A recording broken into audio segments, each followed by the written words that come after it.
तो good morning दोस्तों आज का मेरा टॉपिक है client handling and recruitment company.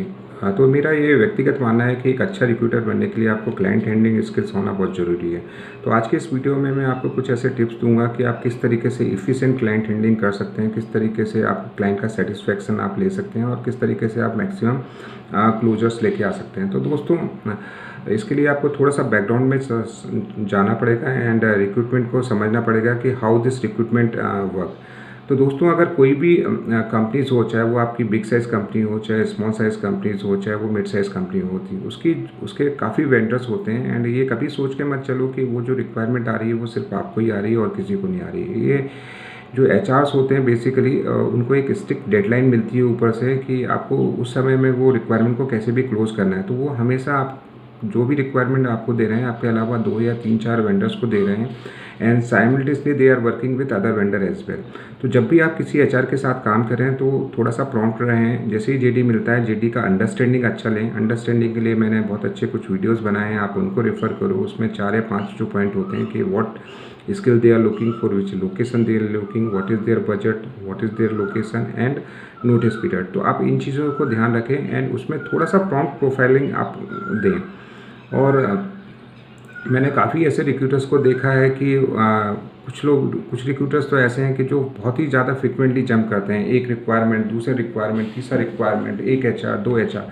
तो आपको कभी भी फ्रिक्वेंटली आपको जंप नहीं करना है। अगर आप एचआर के साथ काम कर रहे हैं, एक एचआर के साथ काम कर रहे हैं किसी जेडी पे, तो एटलीस्ट आपको 2-3 दिन तो देना है टू जज कि आप उस पर कर पाएंगे नहीं कर पाएंगे। और कुछ लोग मैंने ऐसे देखे हैं कि वो किसी एक एचआर के साथ लगे हैं तो मालूम पड़ा महीना भर हो गया वो उसी एचआर के साथ लगेंगे। तो इस तरीके की चीज़ें आपको नहीं करना है। एंड बीच बीच में जब भी आप ये काम कर रहे हैं तो आपको ये समझना पड़ेगा कि आप कहीं गलत डायरेक्शन में, क्योंकि कभी कभी ऐसा होता है कि जब हम काम करते हैं वो काम में हम इतना डिवोट हो जाते हैं कि हम समझ नहीं पाते हैं कि what is the right, what is the wrong. तो आपको ये चीज़ें का ध्यान रखना है कि आप किसी भी ना तो आपको ज़्यादा करना है, ना ज़्यादा आपको कम करना है, ना आपको फ्रिक्वेंटली जंप करना है। आपको एक आइडल वे में थोड़ा सा वर्क करना है। जैसा कि मैंने अभी बताया कि जो कंपनीज होती हैं उनके मल्टीपल वेंडर्स होते हैं। तो और एचआर को एक डेडलाइन मिलती है कि उस पर्टिकुलर टाइम में उसको फ्रीज करना है। तो अगर उसको लगता है कि 3-4 दिन में, या आपने 2-3 लॉट प्रोफाइल के दिए हैं,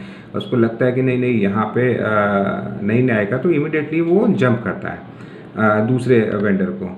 तो उस टाइम आप थोड़ा सा उसको समझ जाओ कि ये जंप कर रहा है। तो उस टाइम अपना प्रोफाइल सोर्सिंग करो एंड कम करके उस एचआर को आप दूसरे एचआर को अप्रोच कर सकते हैं। एंड हमेशा मैं आपको एक 3 चीज़ें बताऊंगा कि जब भी आप क्लाइंट हैंडलिंग करें तो 3 लिस्ट जरूर आप बना के चलें।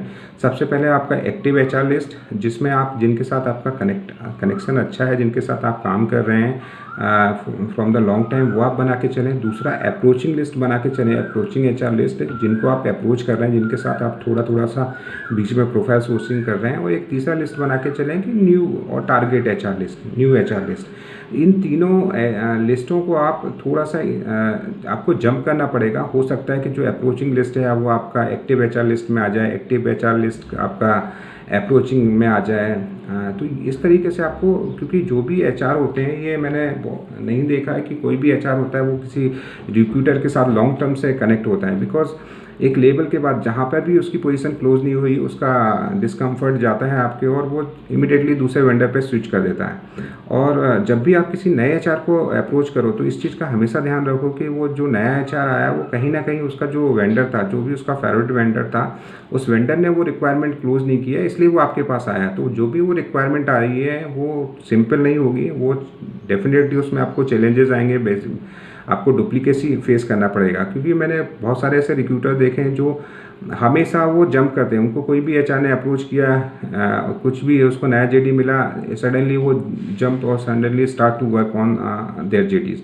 तो ऐसा मत करें। आप जिन जेडीज पे आप काम करें, आप उन्हीं जेडीज पे फोकस करें एंड ग्रेजुअली और स्लोली आप न्यू एचआर को लिस्ट करें। ऐसा नहीं कि आपने नए एचआर को, क्योंकि नए एचआर के साथ आपको कनेक्ट बनाना, उसको समझना आपको टाइम लगेगा। तो आप अगर इन चीज़ों में आप हमेशा जंप कर सकते हैं, क्योंकि कोई भी रिक्रूटमेंट कंपनीज होती है क्लोजर बहुत एसेंशियल होते हैं। आप अगर रेगुलर क्लोजर दे रहे हैं, रेगुलर आ रहे हैं, तो वो आपके मोटिवेशन के लिए भी अच्छा होता है और कंपनीज के लिए भी अच्छा होता है।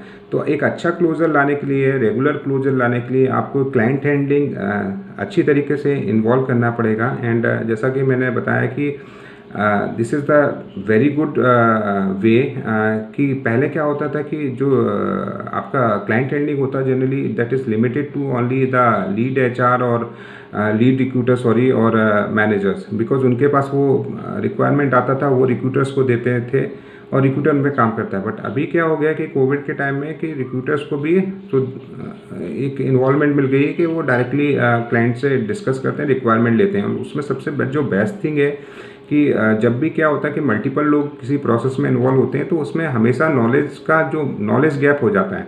जैसे अभी किसी एचआर ने कोई रिक्वायरमेंट दी उसके मैनेजर को, मैनेजर ने उसमें सपोज़ बजट में या सपोज़ उसके एक्सपीरियंस में या उसके स्किल्स में कोई चीज़ मिस कर दी while transferring this JD to their recruiter, तो रिक्रूटर उस पर प्रोफाइल करेगा। तो इसमें क्या होता है कि गैप बनने के बहुत ज़्यादा चांसेस रहते थे एंड प्रोसेस भी थोड़ा सा डिले होता है। तो अभी जो इस कोविड के टाइम में क्या हो रहा है कि आपका जो रिक्रूटर होगा वो डायरेक्टली क्लाइंट से इंटरेक्ट कर रहा है, उससे रिक्वायरमेंट ले रहा है, प्रोफाइल करके उसको दे रहा है। तो यहाँ आप गैप मिसिंग होने के चांसेस कम है। दूसरा, जब भी आप किसी एचआर के साथ कनेक्ट रहें तो उसके साथ थोड़ा सा फ्रिक्वेंटली टच में रहें, बिकॉज अगर जैसे मैंने बताया कि वो साइमल्टेनियसली वो जो एचआर होगा 3-4 वेंडर से डील कर रहा है, तो इसमें देर मे बी ए चांसेस जहाँ पर कि वो क्लाइंट का रिक्वायरमेंट क्लोज हो चुका है बट आपको पता नहीं और आप उस पर लगे हैं, या उसका सडनली उसका जैसे उसकी डिलीवरी ने बोला कि नहीं अभी मुझे एक्सपीरियंस में 4 to 5 ईयर नहीं चाहिए, मुझे मोर देन 5 ईयर्स चाहिए, एंड आप 4 to 5 में बिलो 5 ईयर्स में ही लगे हैं। तो आप जितना उस एचआर के साथ कनेक्ट रहेंगे, जितना प्रॉम्प्ट रहेंगे, आपको उतना पता पड़ेगा, बिकॉज इस रिक्रूटमेंट कंपनीज में एफर्ट्स बहुत लगते हैं, टाइम बहुत लगता है एंड क्लोजर्स कम आते हैं। तो अगर आपको मैक्सिमम क्लोजर लाना पड़ेगा तो आपके लिए जैसे मैंने बताया कि 4-5 चीज़ें हैं, आपको उनका विशेष ध्यान रखना है। सबसे पहले तो आपको फ्रिक्वेंटली जंप नहीं करना है, किसी भी एक जेडी पे बहुत लॉन्गर ड्यूरेशन के लिए काम नहीं करना है।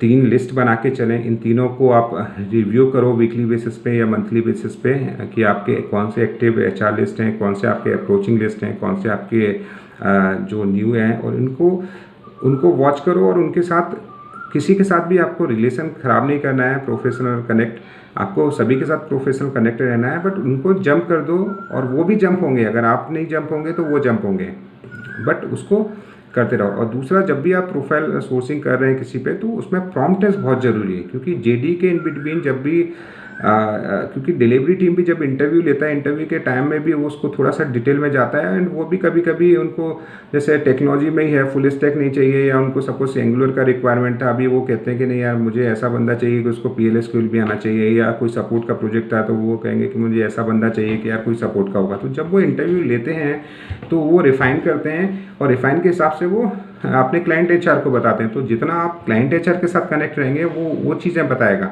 तो हो सकता है कि आप इम्प्लीमेंटेशन का बंदा ना लेके, अगर डिलीवरी ने बोला कि नहीं यार अभी ACBs मेरे को सारे इम्प्लीमेंटेशन के आ रहे हैं बट मेरा तो रिक्वायरमेंट सपोर्ट का है, तो वो एचआर को बोलेगा कि नहीं यार थोड़ा सा कुछ प्रोफाइल सपोर्ट के दो। और अगर आपके उस एचआर के साथ आपका कनेक्ट अच्छा नहीं है तो हो सकता है कि वो चीज़ आपको मिस हो जाए और आप उसको नॉर्मल प्रोफाइल देते रहें। तो इसमें फिर से मैं बोलूँगा कि प्रॉपर कनेक्ट बहुत ज़रूरी है। अगर आपको प्रॉपर रिस्पांस मिल रहा है, प्रॉपर फीडबैक मिल रहा है एचआर के साथ, तभी आप कनेक्ट में रहो, अदरवाइज़ आप अपना टाइम वेस्ट करते रहेंगे। इससे अच्छा है कि आप थोड़ा सा जो अप्रोचिंग लिस्ट है या जो आपके नए एचआर लिस्ट हैं आप उनको फोकस करो। तो दोस्तों मैंने इस वीडियो में कुछ हद तक आपको चीज़ें बताई, और एक चीज़ और थोड़ा सा ध्यान रखो कि जब भी आप क्लाइंट के साथ में रहें तो थोड़ा सा साइलेंट रहें, साइलेंट इन द सेंस थोड़ा सा सॉफ्ट रहें, और चीज़ उसको समझने का ज़्यादा ट्राई करो। और जब आप प्रोफाइल सोर्स करते हो तो आप उसको बता भी सकते हो कि क्या हर्डल्स आ रहे हैं, इसमें मिल रहे हैं प्रोफाइल, नहीं मिल रहे हैं, किस तरीके के। जितना आप उसमें प्रोएक्टिव रहेंगे, जितना आप अपने इशूज़ को, अपने हर्डल्स को क्लाइंट एचआर के साथ करेंगे, एंड क्लाइंट एचआर को, बिकॉज अल्टीमेटली ये एक तरह से उनको गैप को फुलफिल करना है। तो दोस्तों मैंने कुछ हद तक इसमें काफ़ी अच्छे आपको कुछ टिप्स दिए हैं, तो प्लीज़ इसको अगर आपको पसंद आते हैं वो सारे स्टेप, तो प्लीज़ इस चैनल को लाइक एंड सब्सक्राइब करो। जय हिंद, जय भारत।